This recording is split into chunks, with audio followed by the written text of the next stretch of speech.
Hi, folks. This is Don Meisner with the North Country Fishing Report. You know, quite a while back, I did one of these weekly reports to you about how to prepare fish if you're going to eat them. And unbeknownst to me, this became one of the most popular topics that I've ever talked about.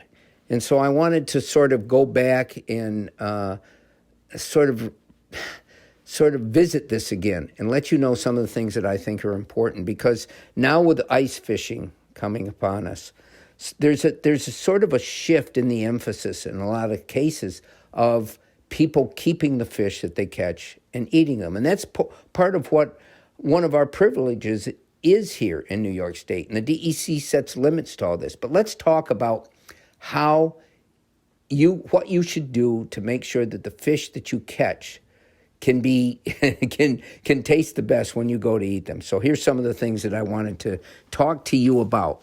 Number one, the most important thing I think is temperature.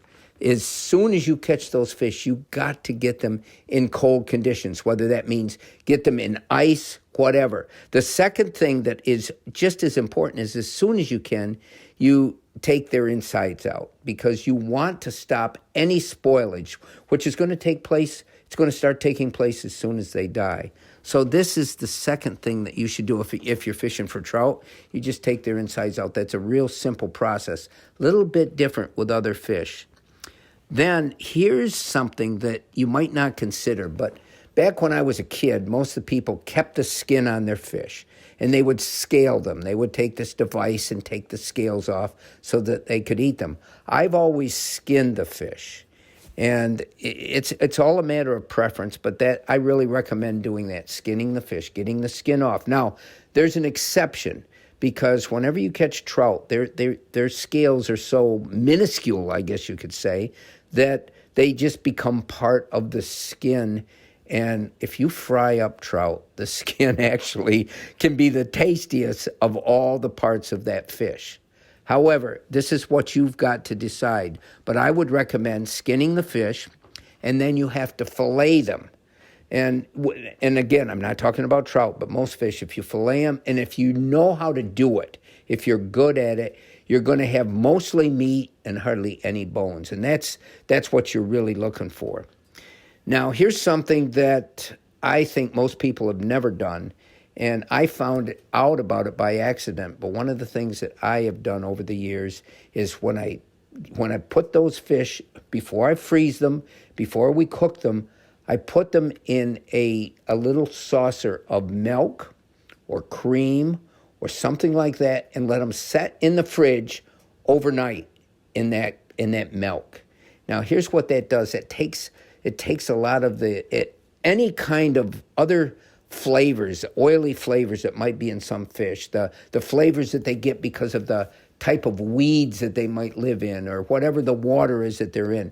It really can have unbelievable difference. And, you know, I've talked about one fish in particular, lake trout, which are probably the least tasty of all the trout species. They're very oily. But if you do this with lake trout, oh my gosh, they can become delicious. And it's just removing some of those other flavors or odors that are part of the meat. So soaking those fish in cold milk really can make a difference. And then here's something that I think you'll find sort of funny, but as a kid, we pretty much lived on the fish that I caught in the stream. And so every day I would bring home my trout, and my mom would cook them, and we never use, this is going to sound like I'm a real hillbilly, but we never use forks or anything. We'd always eat them with our fingers. But by eating them with our fingers, these fish weren't filleted, they were trout that she just fried or baked or whatever.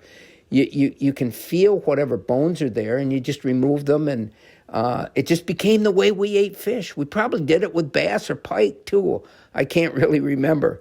But my point is that one of the ways you can ruin a fish meal is if you get a bone caught in your throat, or it just is a terrible thing for some people. And by using your fingers, you can pick out what few bones there might be, and you can really enjoy the fish. I know that sounds crazy to tell you to start eating with your fingers, but it always was a good way for us to eat fish. So the preparation, how quickly you get them in cold conditions, the quicker the better. And also by soaking the meat overnight, it can really add to the meal that you'll have. Until next time, folks, this is Don Meisner with the North Country Fishing Report.